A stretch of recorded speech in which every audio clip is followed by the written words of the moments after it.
Darkness, not the kind you find in an unlit room. Not even the darkness of deep space near a starless stretch. This was the void between galaxies.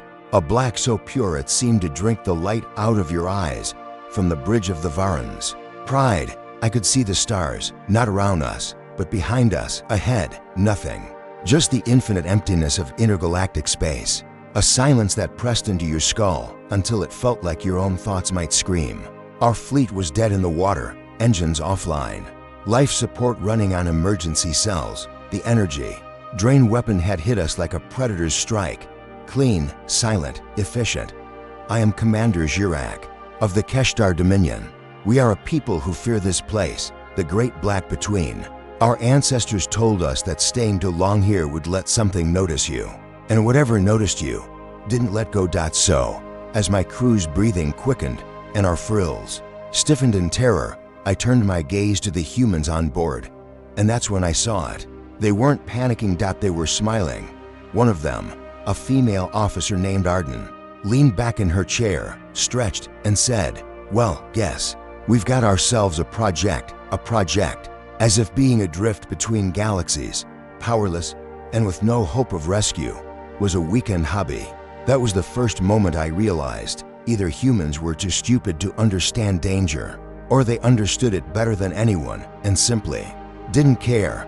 We had been part of a research convoy, 6 ships in total, tasked with charting the borderless space between the tri-spiral systems. Humans were a relatively new addition to Dominion exploration crews, but their reputation had spread fast, adaptable, reckless, and strangely enthusiastic about getting into trouble. When I'd first read the human personnel files, I'd thought they were exaggerated. They listed environmental tolerances that bordered on impossible: heat ranges, gravity limits, radiation thresholds. A few joked in the margins, "We'll work anywhere. Just bring coffee." I assumed this was cultural bravado. Now, I wasn't so sure. The ambush had come without warning. Pirate raiders from the Gulf swarmed our convoy, firing weapons I'd never seen. Beams of invisible energy that simply drained power from our ships. Shields collapsed instantly, engines sputtered out, and one by one, the lights died. When it was over, 3 of our ships had been boarded and stripped bare. The rest of us were left to drift in the deep, too far from any gravity well to slingshot, too far from help to send a distress signal without power. The Pride's crew reacted as any Keshtar crew would. We began low-voice prayers to ward off the gaze of the void. Some simply froze, staring out the viewport as though hypnotized by the endless black. Even our engineer corps huddled together, muttering calculations they knew would go nowhere without a functioning reactor. And then there were the humans. They didn't huddle. They didn't freeze. They moved. Lieutenant Arden walked onto the bridge with a datapad and a half-eaten ration bar. She didn't even ask for permission to speak. Humans rarely did. "Commander," she said, "we can fix this. Gonna need your engineers to give me whatever scrap they can spare. Oh, and I'll need at least for EVA suits. Preferably ones you don't mind me wrecking." I stared at her, unsure if she was joking. "You cannot restart a core with scrap metal," she smiled, and that smile made the scales on my neck prickle. It wasn't arrogance. It was certainty. "Maybe you can't," she said, "but we can." In that moment, I didn't know whether she was bluffing, or if humanity's greatest weapon wasn't their technology, but their absolute refusal to quit. The rest of the crew was still frozen in place, trying not to imagine the curse of the Great Black Between.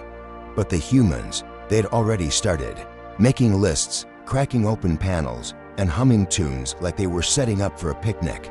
It was the most unsettling thing I'd ever seen, and somehow, the most reassuring. The humans met in the mess hall, which had quickly turned into a makeshift command post. I followed, partly out of curiosity, partly because I couldn't quite believe what I was seeing. They'd spread out ration crates to use as work tables. Diagrams and half-finished sketches covered the surface, drawn in thick marker directly on the plastic. There were EVA suits propped in the corner, helmet lights casting moving shadows across the room. Arden stood at the center, one boot on a crate, explaining her idea as if she'd already decided we were doing it. "All right," she said, pointing at a crude drawing of the Pride's rear section. We can't restart the primary reactor because it needs a controlled ignition from the internal systems, which are dead. No juice, no start. But she drew a looping arrow that went from the ship's outer hull to the reactor chamber. If we bypass all that and feed power directly from the emergency suits into the ignition chamber, we might get a reaction strong enough to cascade through the fuel rods. One of my senior engineers, Karlik, hissed sharply. That is not how a reactor is restarted. The containment would destabilize. You'd cook yourselves alive. Arden didn't flinch. Not if we do it outside the hull. Keep it vented and keep our timing tight. We're not talking a full restart. Just a spark, enough to get the automatic sequence going. The humans around her nodded as if she'd just explained how to light a campfire. I leaned forward. You're proposing to climb outside the ship in open void and hook your own life support systems into the reactor housing in the sector? That's the plan, she said. We've got for good suits and 3 borderline ones. The borderline ones will be fine as long as no one forgets to breathe. We can tether up, work in pairs, get it done in under an hour. Karlik made a guttural sound of disbelief. This is insanity. Arden grinned. That's what they said about humans crossing the Atlantic in wooden ships. I didn't know what an Atlantic was, but I understood the implication. They'd done this kind of reckless, borderline suicidal gamble before, many times, and survived. We stepped back onto the bridge where the crew waited. Most were still silent, eyes fixed on the viewport, the endless black beyond. The void didn't just surround us, it pressed in, as though we were insects caught under a glass dome. Arden walked straight to the viewport, hands on hips, as if sizing up an opponent in the arena. All right, friends, she said, here's the deal. We've got 2 options. Sit here until our oxygen runs out, or do something stupid enough to work. A murmur ran through the alien crew. They weren't convinced. Most of them believed the great black between was cursed, that any attempt to defy it would only make whatever lived out there notice you faster. But then one of the younger humans, a weary crewman named Vance, piped up. If we sit here, we die. If we try, we might die. I like those odds better. That was the moment the humans won. Not because they'd convinced anyone with logic, but because they'd said it, with the kind of absolute certainty that dared the rest of us to follow. They moved fast. Arden commandeered the engineering bay, ordering my own crew to bring her every scrap of conductive metal they could find. She took apart heating coils from the mess, dismantled a damaged drone, and even stripped power couplers from the ships. Gravity plating. Car single quotes. Lik argued with her at every step, muttering that it was impossible. But he kept bringing her the parts she asked for. I suspect a part of him wanted to see her fail, to prove that humans weren't miracle workers. The EVA suits were modified in ways that made my dorsal spines itch. The humans rerouted their oxygen regulators, added external clamps, and attached what looked like jury-rigged power cables made from kitchen wiring. I pulled Arden aside at one point. You do understand, I said, that if something goes wrong out there, there will be nothing left of you to retrieve. She shrugged. Same could be said for staying in here.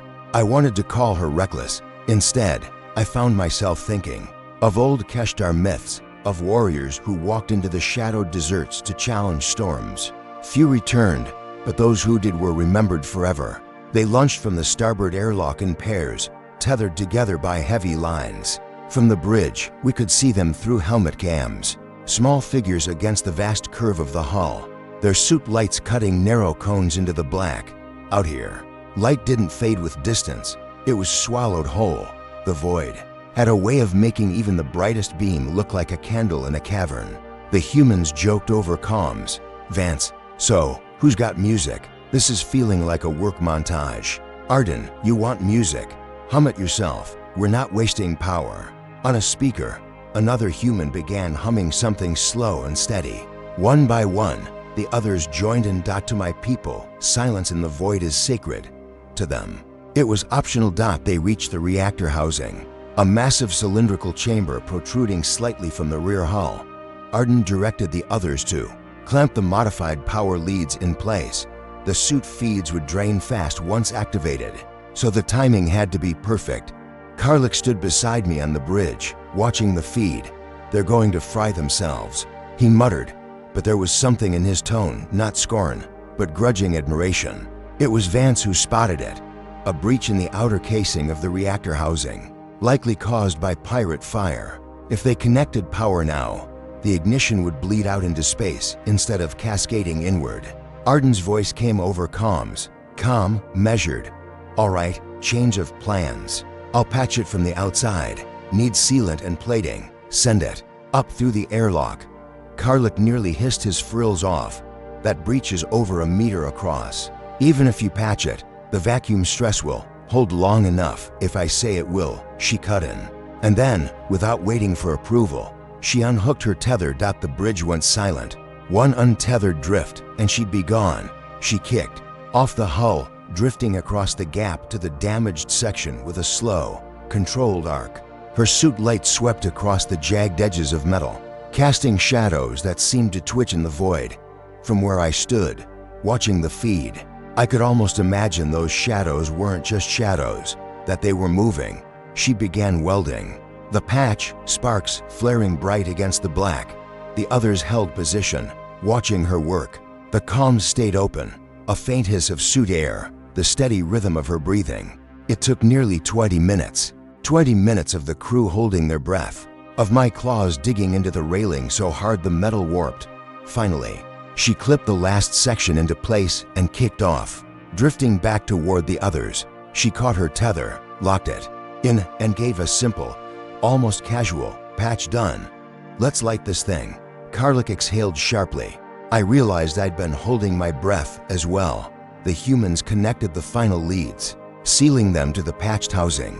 Each suit's internal reserves would dump into the ignition chamber all at once, giving it the jolt it needed. Arden counted down from 5.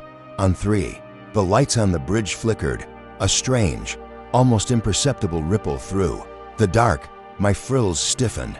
I could have sworn something noticed us. 2, the blackness beyond the viewport seemed to pulse. My scales itched as though a static charge had passed over the hull. 1, I didn't know what would happen first. The reactor roaring back to life, or the void deciding we'd tempted it long enough. The countdown hit 0. For a heartbeat. Nothing happened.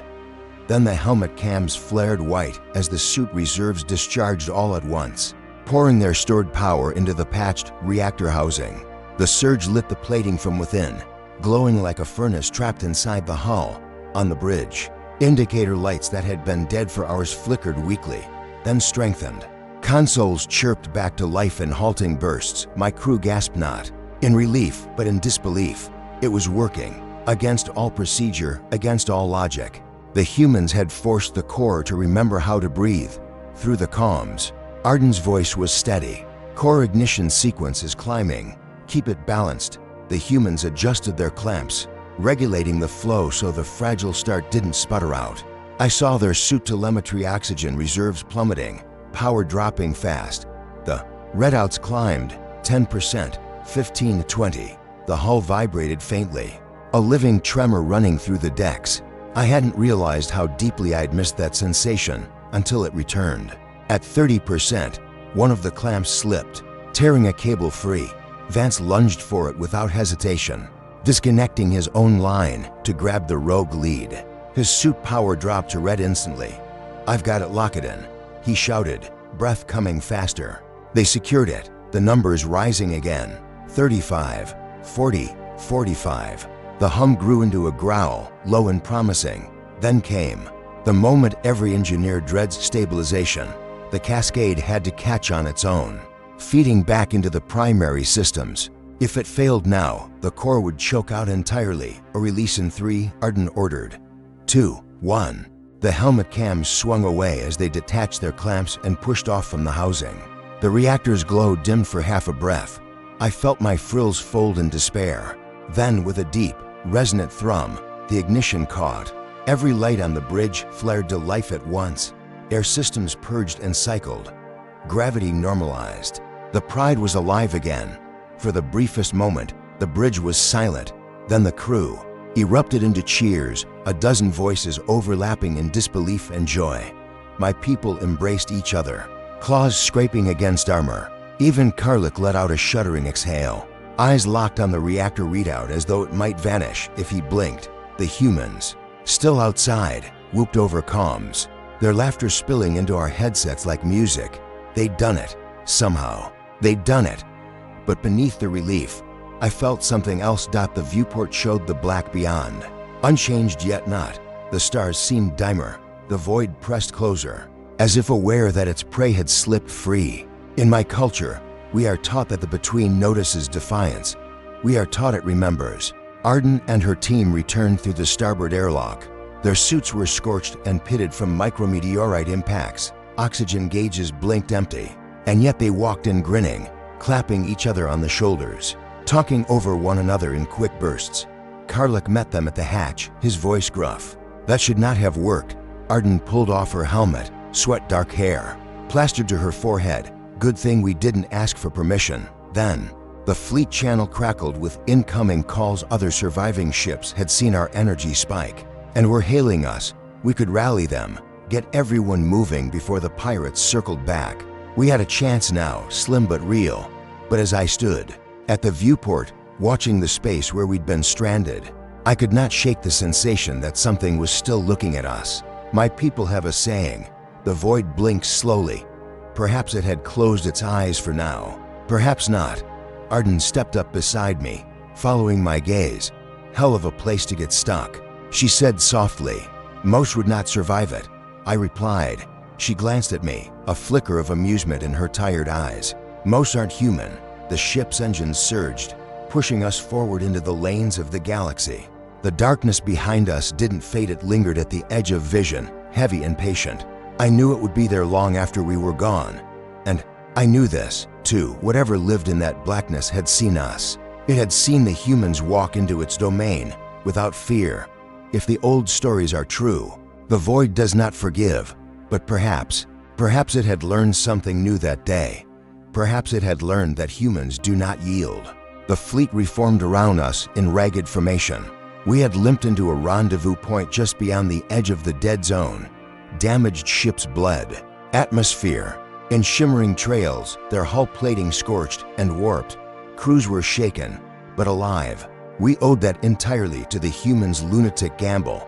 The other captains patched in over the comms, speaking in hurried bursts, gratitude mixed with disbelief. You restarted your reactor with what? Outside the hull. You people are insane. Arden just grinned, leaning on the console with her arms folded, taking in the praise as if it were nothing more than the acknowledgement of a well-baked pie. But the danger wasn't over. Our scanners still showed faint traces of the pirate fleet's energy signature. Circling in the darkness like sharks, we had power again. But not much fuel, certainly not enough for a prolonged chase. Or a fight. If they caught us here, the humans' miracle would end in blood and wreckage. It was Arden who proposed the second gamble. We're not running, she said. We'll lure them in, make them think we're crippled, then jump the moment they commit to boarding. I stared at her, wondering if humans had some evolutionary flaw that made them addicted to risk. That is not a plan, it is bait. Exactly, she said. They think they've already beaten us. That's when predators make mistakes. The other captains hesitated, but the humans' confidence was infectious. In the end, they agreed. We powered down non-essential systems, broadcasting a faint, erratic distress signal. Then we waited. It didn't take long. The Gelth raiders slid out of the dark like needle-finned eels, their ships sleek and predatory. They advanced in a loose net formation, scanning us for signs of resistance. We gave them nothing. I even ordered my crew to act panicked over open channels, a performance my people took to with unsettling ease. When the Gelth reached optimal boarding range, their lead ship angled forward, its harpoon-like docking arms deploying. That was when Arden gave the order, punch it. The Pride's engines roared, the patched reactor surging beyond what any engineer would call safe. We dove forward, slashing under the Gelth's formation, our sudden acceleration ripping their net wide open. The rest of the fleet followed, jumping to faster than light as soon as the gap was clear. The raiders tried to pursue, but their formation was broken, their momentum off. By the time they regrouped, we were already streaking into the safe gravity lanes of the Tri-Spiral's inner routes. Hours later, with the fleet in a secure dockyard, I stood in the observation lounge, watching drones swarm over the prides. Hull, the reactor was already slated for a full rebuild. The plating would need to be stripped and replaced. It would be weeks before she flew again. Arden joined me at the viewport, holding 2 mugs of something humans call coffee. I'd tried it once. It tasted like burned soil and lightning. She offered me one anyway. "You ever going back out there?" she asked. "To the between?" I shook my head. "My people avoid it. Always have. You think it's cursed?" "I think," I said slowly, "that it is aware." She sipped her coffee without reaction, though I saw the corners of her mouth tighten. "Yeah, felt like that to me, too. But here's the thing." She turned to face me, eyes sharp even. "In fatigue, we went in, and we came back. That's the story now, not the curse." I thought about that for a long moment. My people's history was a litany of cautions, warnings about the between. Never cross it. Never stay long. Never draw its attention. And yet, here we were, alive. Perhaps stories could be changed. The other captains visited over the next day, each making some version of the same admission. They didn't think the humans' plan would work, but they were glad to have been wrong. The Keshtar do not apologize easily, but Karlik found Arden in engineering and offered a quiet, respectful bow. She returned it with a casual salute. When departure day came, the Pride remained in dock, her systems stripped and silent. The other ships left in staggered groups, carrying news of the escape across the Dominion. I knew the story would grow in the telling how the humans had fought the void itself, how they had stolen life back from nothing. My people would call it exaggeration, but I had seen it. I had felt the hull tremble under my claws when the core lit again. I had watched them walk into the great black between without hesitation. That night, I made my final log entry for the mission. The words came easily, though I found myself pausing more than once, remembering their voices over the comms, the hum of their songs in the dark. The void has always terrified us, but humans terrify the void. For the outrow, I wanted to end on something my audience would feel in their chest, a moment that leaves them staring at the screen for a beat before they click away. So here's how I closed it. Arden was already preparing for her next mission, some survey run to the edge of a pulsar storm. Humans never seemed to stop moving. I asked her once why. "Standing still," she said, "just gives the universe a better shot at you." And with that, she walked away, boots ringing on the deck plates, humming the same tune she'd hummed. In the void, I watched her go, and for the first time in my long service, I wondered if maybe my people had been wrong. Maybe the void isn't something to fear. Maybe it's something to challenge. Because if there's one thing I've learned, it's this: when the darkness comes, the humans will walk straight into it, dragging the rest of us with them, and somehow, they'll bring us back out again.